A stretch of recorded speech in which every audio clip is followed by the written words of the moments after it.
নমস্কাৰ আপোনালোক সকলোকে আসামিজ লাইভ ইনফো ইউটিউব চেনেলটোলৈ স্বাগতম জনাইছোঁ দৰ্শকসকল আজি কিন্তু ৰাজ্যকে ধৰি সমগ্ৰ দেশৰ কেইবাটাও গুৰুত্বপূৰ্ণ খবৰ আপোনালোকৰ বাবে যুগুতোৱা হৈছে আৰু এই খবৰকেইটা আপোনালোকৰ বাবে বহুতেই জৰুৰী গতিকে আপোনালোকে ভিডিঅ'টো স্কিপ নকৰি শেষলৈকে সম্পূৰ্ণ চাই থাকক আৰু যদি চেনেলটোলৈ নতুনকৈ আহিছে চেনেলটো ছাবস্ক্ৰাইব কৰি কাষত থকা বেল আইকনটো প্ৰেছ কৰি দিয়ক আৰু যদি ভিডিঅ'টো চাই ভাল পায় এটা লাইক কৰি আমাক উৎসাহিত কৰিব দৰ্শকসকল আজি দিনটো প্ৰথমটো গুৰুত্বপূৰ্ণ খবৰ হৈছে এনআৰচিত নাম নথকা মানুহৰ আধাৰ কাৰ্ড হ'ব কৰ্তন এনআৰচিত নাম থকা 26 লাখে পাব আধাৰ কাৰ্ড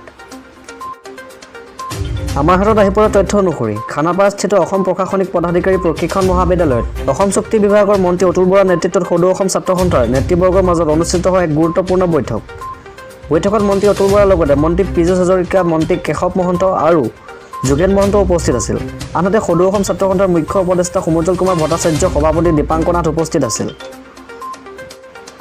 বৈঠকত এনআৰচি আৰু আধাৰ কাৰ্ডৰ সন্দৰ্ভত আলোচনা কৰা হয় আধাৰ কাৰ্ড নোহোৱাৰ বাবে বহু খিলঞ্জীয়া লোকৰ অসুবিধা হৈছে দাবী আৰু আপত্তি প্ৰক্ৰিয়াত 26 লাখ লোকৰ বায়োমেট্ৰিক লোৱা হৈছিল কিন্তু আধাৰ কাৰ্ড দিয়া হোৱা নাছিল এতিয়া তেওঁলোকক আধাৰ কাৰ্ড দিয়া হ'ব বুলি বৈঠকত সিদ্ধান্ত লোৱা হয় কিন্তু ইমানৰ পিছতো যদি এনআৰচিত নাম নাহে তেওঁলোকৰ আধাৰ কাৰ্ড কৰ্তন কৰা হ'ব ডক্টৰ সমুজ্জ্বল কুমাৰ ভট্টাচাৰ্যই কয় আমি বাংলাদেশী নামমুক্ত এখন এনআৰচি বিচাৰিছোঁ কিন্তু এনআৰচিত উচ্চতম ন্যায়ালয়ৰ নিৰ্দেশনা কাৰ্যকৰী কৰা নহ'ল এতিয়া বাংলাদেশী মুক্ত এনআৰচিৰ বাবে অসম চৰকাৰে উচ্চতম ন্যায়ালয়ত এখন আবেদন দিব লগতে কেন্দ্ৰীয় চৰকাৰকো এনআৰচিত নাম নথকা মানুহৰ আধাৰ কাৰ্ড কৰ্তন কৰা হ'ব 24 মাৰ্চত অন্য সংগঠনৰ লগতো এই সন্দৰ্ভত আলোচনা কৰা হ'ব দৰ্শকসকল আজিৰ দিনটো পৰৱৰ্তী খবৰটো হৈছে বিশ্বৰ কেইবাখনো দেশত কৰোনাৰ নতুন লহৰ ভাৰত চৰকাৰে লৈছে এই নতুন ডাঙৰ পদক্ষেপ বিশ্বৰ কিছুমান দেশত বৰ্ধিত কৰোনা ৰোগৰ মাজতে ভাৰত চৰকাৰে দেশৰ প্ৰাপ্তবয়স্ক সকলো লোককে কৰোনা ভেকচিন বুষ্টাৰ পালি দিয়াৰ কথা বিবেচনা কৰি আছে সংবাদ সংস্থা ৰয়টাৰ্ছে সোমবাৰে এক ঘনিষ্ঠ সূত্ৰৰ উদ্ধৃতি দি এই কথা জনায় ইয়াৰ বাবে ভেকচিন পালিৰ উপলব্ধতা বৃদ্ধি কৰাৰ কথা বিবেচনা কৰা হৈছে সূত্ৰটোৱে এইটো কয় যে চৰকাৰে এতিয়ালৈকে সিদ্ধান্ত লোৱা নাই যে বুষ্টাৰ পালিটো বিনামূলীয়া হ'বনে নহয় বিশ্বব্যাপী কৰোনা ভাইৰাছ সংক্ৰমণৰ ঘটনা নিৰন্তৰভাৱে বৃদ্ধি হৈ আছে আৰু সেয়ে চৰকাৰে কোভিড-19 ভেকচিন বুষ্টাৰ পালি প্ৰদানক লৈ বিবেচনা কৰি আছে শেহতীয়াকৈ চীন আৰু ইউৰোপকে ধৰি দক্ষিণ পূব এছিয়াৰ দেশসমূহত কৰোনা সংক্ৰমণ নতুনকৈ বৃদ্ধি হৈছে উল্লেখযোগ্য যে এতিয়ালৈকে কেৱল 60 বছৰ অধিক বয়সৰ ফ্ৰণ্টলাইন কৰ্মী নাগৰিকসকল ভাৰতত কৰোনা ভেকচিনৰ বুষ্টাৰ পালি দি থকা হৈছে অৱশ্যে এই পৰ্যন্ত এই ক্ষেত্ৰত কোনো সিদ্ধান্ত লোৱা হোৱা নাই উল্লেখযোগ্য যে কৰোনা ভাইৰাছৰ অমাইক্ৰনৰ উপপ্ৰকাৰ BA.2ৰ বাবে বিশ্বৰ বহুতো দেশত কোভিড-19 সংক্ৰমণৰ ঘটনা বৃদ্ধি পাইছে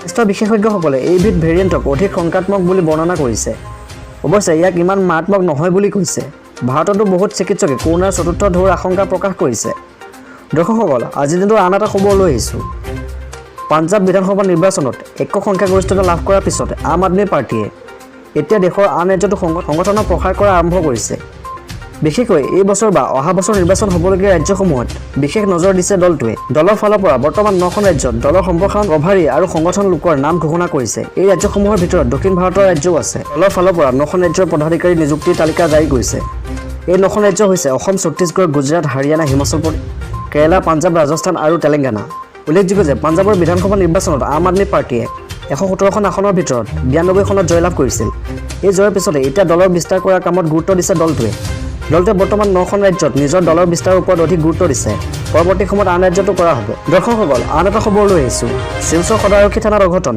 থানাতে নিজৰ মূৰত গুলিয়ালে আৰক্ষীয়ে দৰ্শকসকল শিলচৰ সদৰ আৰক্ষী চকীৰ অঘটন এগৰাকী আৰক্ষীসহ উপ পৰিদৰ্শকে আৰক্ষী থানাত মূৰত গুলিয়াই মৃত্যুমুখত পৰে এই শোকাবহ ঘটনাৰ পিছত সমগ্ৰ চহৰখনতে চাঞ্চল্যৰ সৃষ্টি হয় জানিব পৰা মতে আজি প্ৰায় 3 বজাত আৰক্ষীসহ উপ পৰিদৰ্শক গৌৰবিধু সিঙে নিজৰ ছাৰ্ভিচ ৰিভলভাৰে কপালৰ সন্মুখত গুলী চালনা কৰে হঠাতে ঘটা এই ঘটনাত আৰক্ষী কৰ্মীসকলৰ মাজত আতংকৰ সৃষ্টি হয় জিলাখনৰ SP ঘটনাটোৰ বিষয়ে জানি লগে লগে ঘটনাস্থলীত উপস্থিত হয় পিছত তেওঁৰ মৃতদেহ আৰক্ষী থানাৰ পৰা বাহিৰলৈ লৈ যোৱা হয় আৰু মৰণোত্তৰ পৰীক্ষাৰ বাবে চিকিৎসালয়লৈ প্ৰেৰণ কৰা হয় দৰ্শকসকল পৰৱৰ্তী খবৰটো লৈ আহিছোঁ পঞ্চম দশ বিধানসভাৰ বাজেট অধিৱেশনৰ আজি পঞ্চমটো দিন আজিৰ দিনটোত ৰাজ্যসভাৰ নিৰ্বাচনৰ বাবে মনোনয়ন দাখিল কৰে বিজেপি মিত্ৰজোঁটৰ দুয়োগৰাকী প্ৰাৰ্থীৰ লগতে কংগ্ৰেছ দলৰ প্ৰাৰ্থী ৰিপুণ বৰাই পিছে ৰাজ্যসভা নিৰ্বাচনত ঘোঁৰা কেনা বিচাৰ কৰাক লৈ আজি বিৰুদ্ধে উত্তাল কৰে অসম বিধানসভাৰ মজিয়া মুখ্যমন্ত্ৰী ডক্টৰ হিমন্ত বিশ্ব শৰ্মা ৰহাৰ বিধায়ক শশীকান্ত দাসৰ ঘৰত উপস্থিত হোৱাক লৈ বিৰুদ্ধে তীব্ৰ সমালোচনা কৰে মুখ্যমন্ত্ৰীক আৰু সোমবাৰে বিধানসভাৰ মজিয়াতে বিৰোধী সমালোচনাৰ প্ৰত্যুত্তৰ দিয়ে মুখ্যমন্ত্ৰী ডক্টৰ হিমন্ত বিশ্ব শৰ্মাই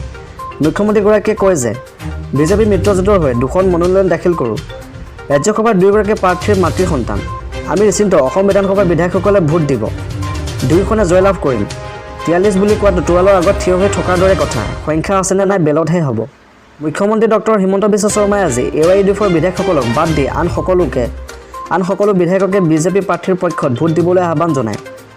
আনকি সকলো বিধায়ককে বিজেপি প্ৰাৰ্থীয়ে হাতত তামোল পাণ লৈ ভোট দিবলৈ অনুৰোধ জনাব বুলি মুখ্যমন্ত্ৰীগৰাকীয়ে জানিবলৈ দিয়ে।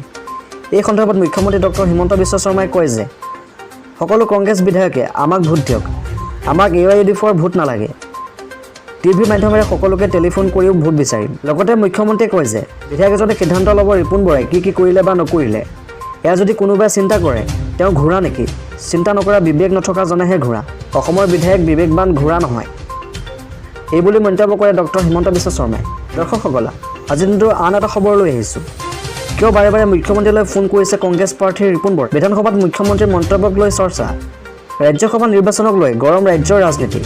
দেওবাৰে মুখ্যমন্ত্ৰী ডক্টৰ হিমন্ত বিশ্ব শৰ্মাই ৰহা কংগ্ৰেছ বিধায়ক শশীকান্ত দাসৰ ঘৰত উপস্থিত হৈ তেওঁ বিজেপি মিত্ৰজোঁটৰ প্ৰাৰ্থীকে ভোট দিব বুলি কোৱাৰ পিছৰে পৰা উত্তাল হৈ পৰিছে ৰাজ্যৰ ৰাজনীতি। বিৰোধী পক্ষই উভতি ধৰিছে মুখ্যমন্ত্ৰী ডক্টৰ হিমন্ত বিশ্ব শৰ্মাক। লগতে মুখ্যমন্ত্ৰী ডক্টৰ হিমন্ত বিশ্ব শৰ্মাই গণতন্ত্ৰলৈ ভাবুকি আনিছে বুলি প্ৰকাশ কৰে একাংশ বিৰোধী বিধায়কে অভিযোগ কৰিছে। পিছত চলি থকা এনে বিতৰ্কৰ মাজতে মুখ্যমন্ত্ৰী ডক্টৰ হিমন্ত বিশ্ব শৰ্মাই সোমবাৰে বিধানসভাত এক গুৰুত্বপূৰ্ণ মন্তব্য আগবঢ়ায়। লগতে বিজেপি দলে যাতে প্ৰাৰ্থী নিদিয়ে তাৰ বাবে অনুৰোধ জনাই কংগ্ৰেছৰ প্ৰাৰ্থী ৰিপুণ বৰাই বাৰে বাৰে মুখ্যমন্ত্ৰীক ফোন কৰা বুলি জনায়। মুখ্যমন্ত্ৰী ডক্টৰ হিমন্ত বিশ্ব শৰ্মাই লগতে কয় যে ইলেকশ্যন আৰু চিলেকশ্যনৰ মাজত পাৰ্থক্য আছে। ঘোঁৰা বুলি কৈ তেওঁলোকে নিজকে উন্মোচিত কৰিছে। ৰিপুণ বৰাই মোক ফোন কৰি আছে। কালি মই ফোন উঠোৱা নাই। আমাৰ প্ৰাৰ্থীয়ে তামোল পাণ লৈ ভোট বিচাৰি সকলোৰে ওচৰত যাব। নিৰ্বাচনত কাক ভোট দিয়ে সেয়া নিজৰ কথা। অকণ বৰা মন্ত্ৰী হৈ থাকোঁতে ভোট দিয়া নাছিল, তেওঁৰ ওপৰত কোনো ব্যৱস্থা লোৱা নাছিল। লগতে মুখ্যমন্ত্ৰী ডক্টৰ শৰ্মাই কয় যে ৰিপুণ বৰাৰ লগত 10 দিনৰ মূৰে মূৰে কথা পতা হয়। অখিল গগৈয়ে ফোন কৰে, দেৱব্ৰত শইকীয়াই ফোন কম, চিঠি বেছি লিখে। ৰকিবুল হুছেইনে এতিয়া ভাল সংগত থাকক, আল্লাই যি কৰে। দৰ্শকসকল, ৰাছিয়া আৰু ইউক্ৰেইন যুদ্ধৰ কেইটামান গুৰুত্বপূৰ্ণ খবৰ লৈ আহিছোঁ। মৰিউপল চহৰ দখলৰ চেষ্টাত অব্যাহত ৰাছিয়াৰ। দেওবাৰে মৰিউপল চহৰ সমৰ্পণৰ দাবী ৰাছিয়াৰ। আজিৰ ভিতৰত সমৰ্পণ সময়সীমা বান্ধি দিলে ৰাছিয়াই। সমৰ্পণ নকৰিলে বলপূৰ্বকভাৱে মৰিউপল দখলৰ ভাবুকি। যিকোনো মুহূৰ্তত মৰিউপল দখল কৰিব পাৰে ৰাছিয়াই। মৰিউপল সমৰ্পণ কৰা ৰাছিয়াৰ দাবী প্ৰত্যাখ্যান ইউক্ৰেইনৰ। কিয়েভত আকাশমাৰ্গেৰে আক্ৰমণৰ এলাৰ্ট জাৰি। ইটোৰ পিছত সিটো প্ৰচণ্ড বিস্ফোৰণত কঁপিছে কিয়েভ। ৰাছিয়াত 900 যুদ্ধবিৰতি প্ৰতিবাদী গ্ৰেপ্তাৰ। 25 মাৰ্চত পেলেগুৰ ৰাজধানী ৱাৰ্ছলৈ যাব জো বাইডেন।